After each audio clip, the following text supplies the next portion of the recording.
乐圈这个充满喧嚣与猜测的世界里，沉默往往比语言更具力量。而王一博，这个一向以冷静克制著称的名字，终于在一次专访中打破了长久以来的沉默。他没有回避外界最关心的问题，关于续约，关于未来，关于他在乐华娱乐的真正位置。当主持人问出那个敏感的问题时，他没有像以往那样用模糊的话术带过，而是罕见地停顿了1秒，随后用极其平稳却坚定的语气回应：很多事情其实比大家看到的更复杂。这句话像一把钥匙，瞬间打开了观众的好奇心。在这段采访中，他第一次透露了续约谈判背后的真实情况，并不是简单的签或不签，而是一场关于信任、资源、未来布局的深度博弈。王一博提到，自己在决定是否续约之前，经历了长时间的思考。他并非被动接受安排，而是主动参与到了谈判的核心层面。这种参与感，正是他与过去最大的不同。曾经的他是被公司打造的顶流偶像，而现在的他正在尝试成为规则的制定者。观众在这一刻突然意识到，这个看似话少的年轻人，其实早已悄然完成了身份的转变。如果说外界一直将续约看作是一个简单的商业决定，那么王一博的这次回应，彻底打破了这种表面的理解。他在采访中提到，续约的过程并不轻松，甚至可以说充满了拉扯与试探。不同于传统艺人完全依附公司的模式，他在谈判中提出了多个关键条件，包括项目选择权、团队自主权以及未来发展的方向规划。这些条件的背后，其实是一种非常清晰的信号，他不再满足于被安排，而是要掌控。更令人震惊的是，他还透露自己在续约过程中参与了公司战略层面的讨论。这意味着他的身份已经不仅仅是艺人，而是开始向决策层靠拢。这种转变对于娱乐圈来说是极为罕见的。大多数艺人在巅峰期选择稳固现有地位，而王一博却选择了更具风险的路径，进入管理层，参与资源分配。这一步看似冒险，实则充满远见。因为在流量更迭极快的娱乐圈，真正能够长期立足的，从来不是单一身份，而是多重角色的叠加。他正在为自己构建一个更加稳固的未来。很多人都在问，一个艺人如何能够在短时间内进入公司高层？答案或许就藏在王一博这些年的沉默之中。他并不是突然之间完成转变，而是在外界看不到的地方一步步积累。他对市场的敏感度、对项目的判断力以及对团队运作的理解都远超普通艺人。在采访中，他提到一句话：我一直在观察。这句话看似简单，却透露出他长期以来的策略，用沉默换取信息，用冷静换取判断。他不仅关注自己的发展，还会分析整个行业的变化。从影视项目到综艺布局，从品牌合作到资本运作，他都在不断学习。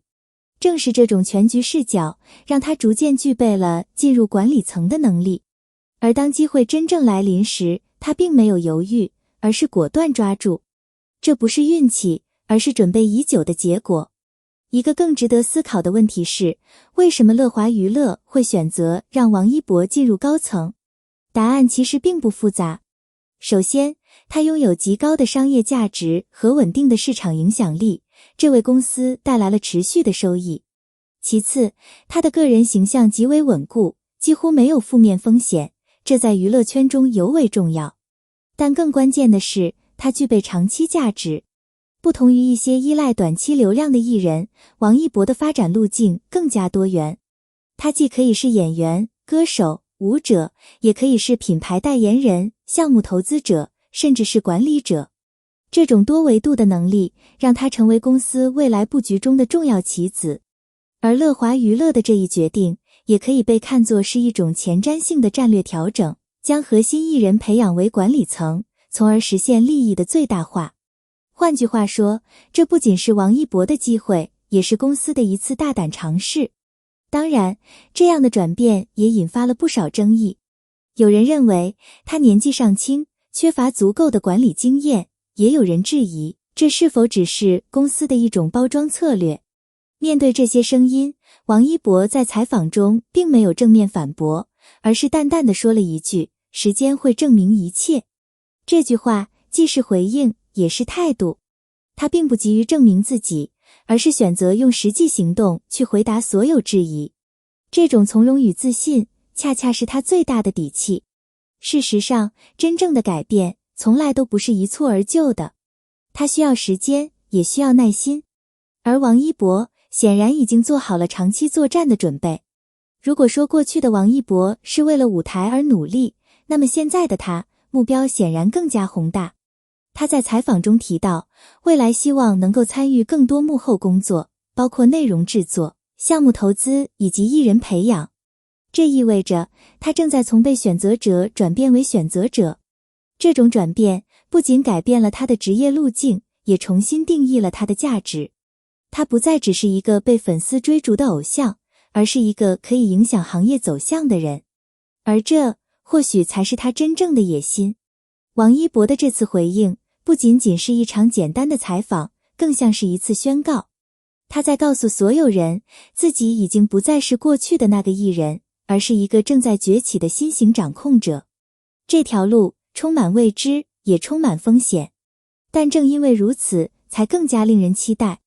未来，他能否真正站稳高层位置？能否在商业与艺术之间找到平衡？没有人可以给出答案。但可以确定的是，这场属于他的故事才刚刚开始。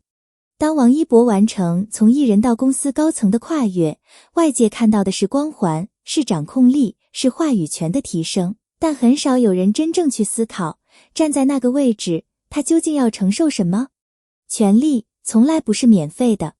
在采访的后半段，他曾轻描淡写地说过一句：“有些决定一旦做了，就不能回头。”这句话看似简单，却隐含着一种沉重的责任感。